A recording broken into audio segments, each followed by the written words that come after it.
Matakabhatta jataka, the god that laughed and wept.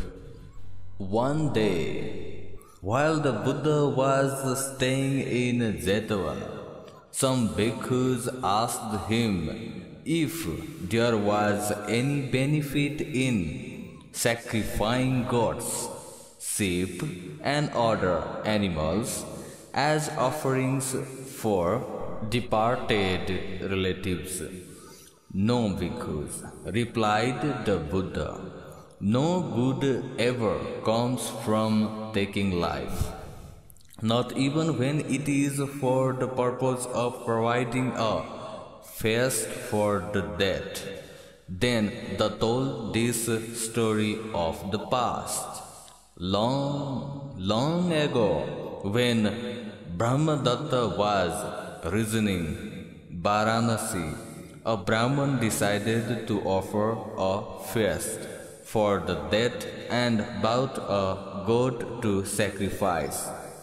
My boys, he said to his students, take this goat down to the river, bat it, brush it, hang a garland around its neck, give it some grain to eat, and bring it back. Yes, sir, they replied, and led the goat to the river. Where they were grooming it, the goat started to laugh with a sound like a pot smashing. Then, just as strangely, it started to weep loudly. The young students were amazed at this behavior. Why did you suddenly laugh? They asked the goat. And why do you now cry so loudly? Repeat your question when we get back to your teacher, the goat answered. The students hurriedly took the goat back to their master and told him what had happened at the river. Hearing the story, the master himself asked the goat why it had laughed and why it had wept. In times past, Brahman, the goat began, I was a Brahman who taught the Vedas like you. I too sacrificed a goat as an offering for a feast for the dead. Because of killing that single goat, I have had my head cut off 499 times. I laughed aloud when I realized that this is my last birth as an animal to be sacrificed. Today I will be freed from my mystery. On the other hand, I cried when I realized that because of killing me, you too may be doomed to lose your head 500 times. It was out of pity for you that I cried. When God said the Brahman, in that case, I am not going to kill you. Brahman exclaimed the God, whether or not you kill me, I cannot escape death today.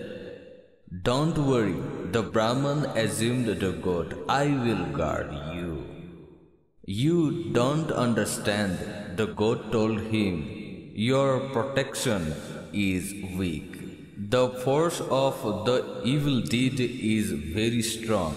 The Brahman untied the goat and said to his students, don't allow anyone to harm this goat. They obediently followed the animal to protect it. After the goat was freed, it began to graze.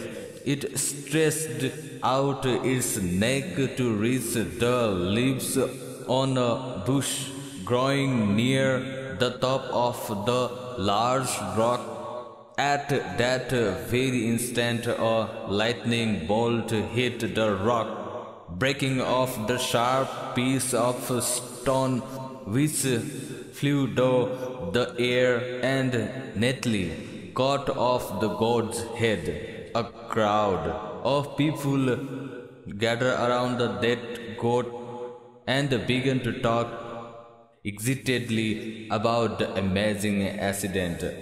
A tree deva had observed everything from the god's purchase to its dramatic death, and drawing a lesson from the incident, admonished the crowd. If people only knew that the penalty would be rebirth into sorrow, they would cease from taking life. A horrible doom awaits on who slays. With this explanation of the law of life, a horrible doom awaits one who slays.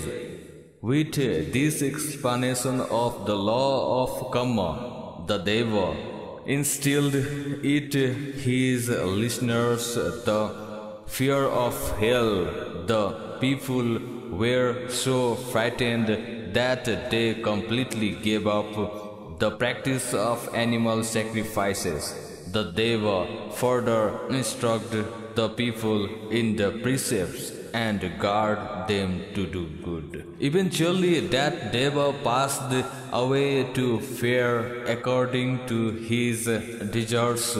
For several generations after that, people remained faithful to the precepts and spent their lives in charity and meritorious works, so that many were reborn in the heavens.